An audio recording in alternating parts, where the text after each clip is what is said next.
Hello friends.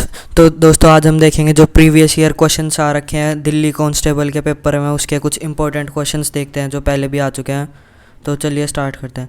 तो पहला question है, in which historical text of India silver coins are mentioned as rupaya rupa. तो इसका जो दोस्तों आंसर होगा वो है अष्टशास्त्रा। तो अष्टशास्त्रा है, उसके अंदर जो सिल्वर कॉइन्स होते थे उसे रुपया रूपा कहा जाता था। तब नेक्स्ट क्वेश्चन की तरफ बढ़ते हैं।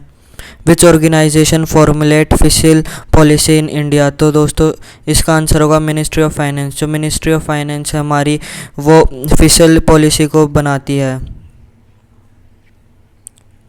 विच of the following option is not true for unorganised sectors. जो अनऑर्गेनाइज्ड सेक्टर होते हैं, हम प्राइवेट सेक्टर्स भी कह सकते हैं उसे, तो उनमें से इनमें से कौन सा ऑप्शन करेक्ट नहीं होता।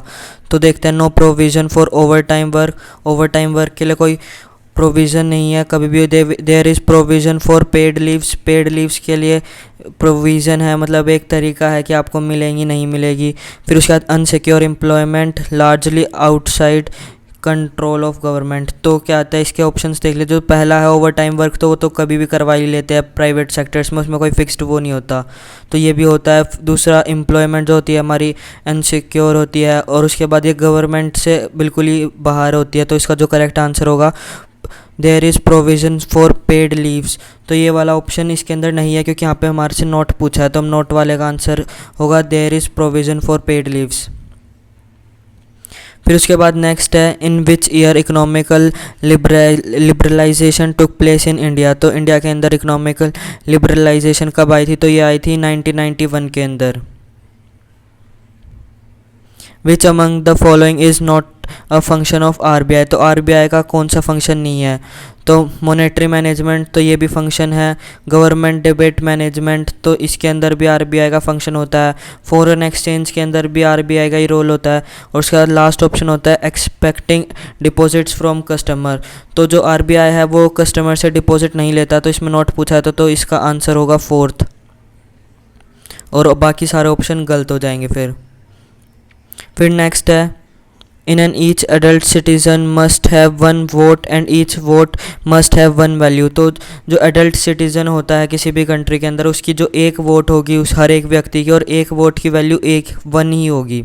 तो ये कौन से में होता है, ऑटोक्रेसी, डेमोक्रेसी, प्लूटोक्रेसी या थीरोक्रेसी। तो दोस्तों इसका आंसर होता है डेमोक्रेसी। डेमोक्रेसी जैसे इंडिया भी एक डेमोक्रेटिक नेशन है, तो इसके अंदर जो हमारी वन इंसान होता है, मतलब एक व्यक्ति होता है, उसकी वोट, उसके पास एक ही वोट होती है, और उसकी वोट की भी सिर्फ सिंगल वैल्यू होती है।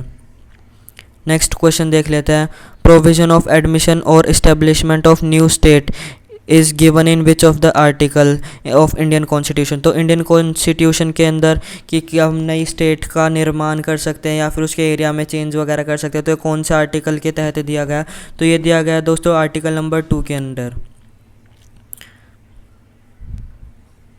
नेक्स्ट है हमारा, which was the most important mahajanapadas among the 16 non mahajanapadas.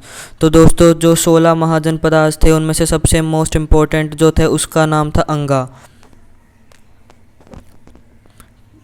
फिर उसके बाद है, which varna was at the fourth place among the fourth non varnas. जो वो 4 कैटेगरीज थी पहले हमारे पास, शूद्र, कृष्णा, ब्राह्मण और वैश्य, उसके अंदर से में 4th नंबर पे इंक्लूड करते थे हम शूद्रास को।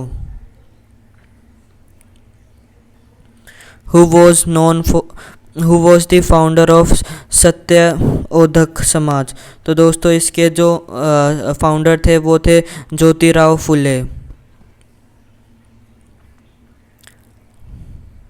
The entire northern plains of India are made up of which type of soils. जो हमारा पूरा नॉर्दर्न इंडिया है उसके अंदर किस प्रकार का सॉइल है, तो इसके अंदर दोस्तों है एल्यूविलाइल सॉइल।